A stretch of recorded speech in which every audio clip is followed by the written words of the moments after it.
Hello, Cancer, Sun, Moon, Rising, and Venus Signs. Kamusta po kayo? Sana po nasa mabuti kayong kalagayan. Welcome back po sa Star Tarot. And kung bago po kayo rito, welcome po. And please subscribe, like, share, and comment po kapag naka-resonate kayo, no? Sa mga videos natin. Thank you. Paunang message po ninyo, Goldfish, increase in material wealth or spiritual growth. Napakaganda, napakaswerte ninyo around this time, ano? Kasi merong karagdagang kayamanan, may karagdagang pera na papasok, no, sa ano ninyo, sa bulsa ninyo. Or pwede rin na meron kayong spiritual growth. Pwede rin na meron kayong mga spiritual awakening, no, na maaaring may experience ang iba sa inyo sa ngayon, yung ganon. So, what else? We have got a two-faced friend. Ayan, makikita ninyo ngayon, no? Yung isa ninyong tinuturing na kaibigan, pero madidiscover ninyo sa ngayon siguro na hindi naman pala siya totoo sa'yo. Hindi siya sincere sa'yo, hindi siya loyal sa'yo. Hindi totoo, no? Yung pinapakita niyang pakikipagkaibigan sa inyo. And madidiscover ninyo yan sa ngayon. We have been new job or career, so napakaganda. Congrats, may bagong trabaho, may bagong karera kayo na tatahakin, no? Sa ngayon, so congratulations. We have hand in need of help, assistance, and guidance. So, pwedeng kayo ito, no? Nangangailangan kayo ng tulong, nangangailangan kayo ng gabay, no? Ng assistance from other people. And wag kayong mahiyang humingi ng tulong. Don't hesitate to ask for help. You know, kung talagang kailangan ninyo yan sa ngayon. Or pwede rin na merong hihingi sa iyo ng tulong. No? Baka merong lalapit sa iyo at merong someone dito na nangangailangan ng inyong tulong in any shape or form. Successful outcome to your problem. So this is really good, no? Maganda ang kaganapan talaga sa buhay ninyo. May mga problema kayo na mapagtatagumpayan nyo na ngayon. Magkakaroon ng magandang resulta. You know, ang pagsisikap ninyo na masolusyonan ang inyong mga problema.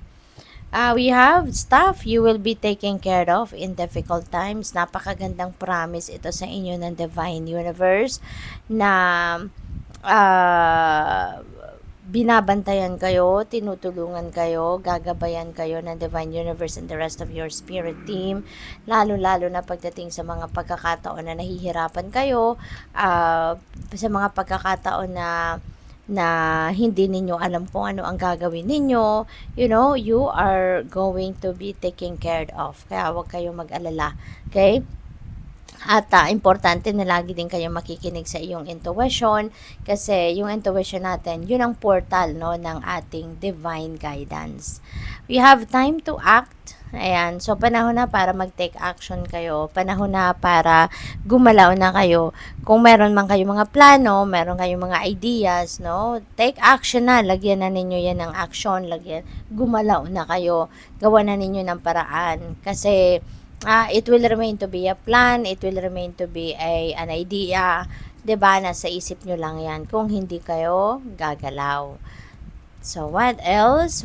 We have finger warning you of a problem either now or in the near future. So maganda na mayroon kayong warning, no? For a storm coming kasi pwede pa ninyo magawa ng paraan 'yan. Pwede pa kayong makapag-ingat, you can take precautionary measures, pwede pa kayong maging mas maging vigilant, mas maging mapagmatsyag, you know. Magagawa pa ninyo yan para maingatan or maiwasan ninyo ang magkaroon ng problema. No? Kaya pwede pa ninyong makontra, kumbaga, no, yung posibleng parating na problema. Magagawa pa ninyo yan ang paraan sa ngayon.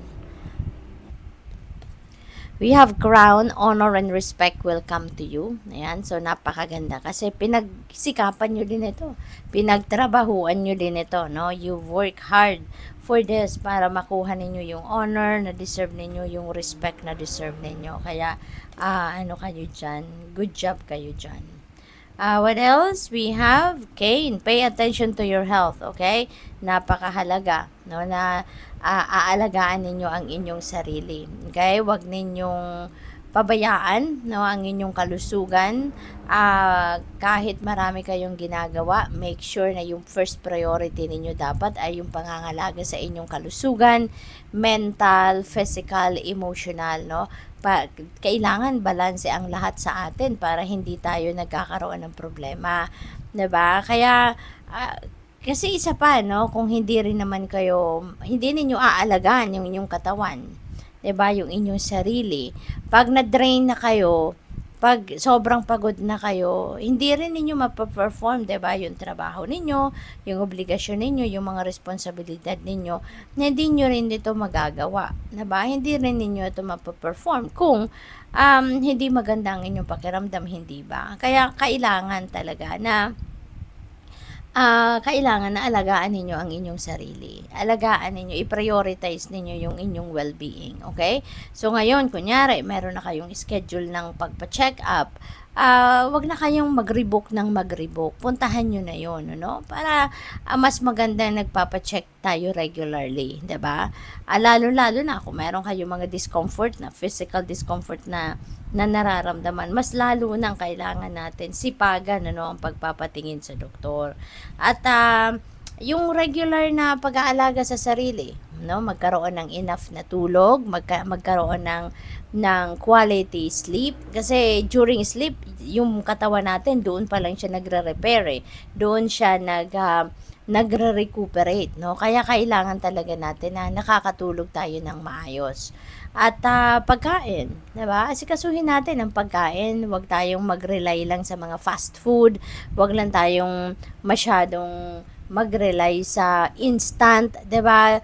Mas magandang lutong bahay, yung ikaw mismo nagluluto, or at least makikita mong masustansya, no, yung kinakain, para nang sa gayon maganda naman yung quality of food na ipapasok mo sa katawan mo, para maganda rin ang epekto nito sa iyong katawan. We have flute, disappointment in a friend or lover. Ayan. So, pwede, no, na yung pagka-discover ninyo ng two-faced friend ninyo na to, ito yung magiging disappointment ninyo. So, siguro talagang magiging masamang-masama ang inyong loob, no, sa pagdidiscover ninyo yan, kasi hindi naman ninyo inaasahan, 'di ba, na mabubudol kayo ng isang tao, 'di ba? Kaya maganda na rin, no, na madidiscover ninyo 'yan sa ngayon, para hindi na magtagal pa, no, kung ano man yung hidden agenda nito sa iyo, kung bakit siya nakikipagkaibigan sa iyo, 'di ba?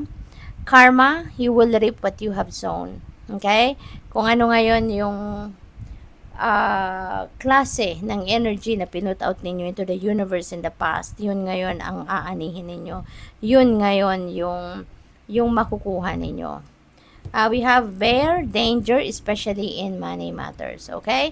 So, mag-iingat po kayo. Alright? Mag-iingat kayo kasi maaaring matempt kayo dito na mag-overspend, no? Baka may temptation dito na gumastos kayo beyond your means, 'di ba? Kaya mag-iingat kayo, make sure na before kayo magdesisyon, talagang pag-isipan ninyo mabuti at i-check ninyo yung inyong budget plan, ano, kung nasa budget ninyo yung pagkakagastusan ninyo or kung ano pa man, no? Mag-iingat kayo sa mga investments ninyo, sa mga savings ninyo, i-check ninyo lagi how they are doing. Okay? So good luck. Thank you for watching. Love and light. Namaste.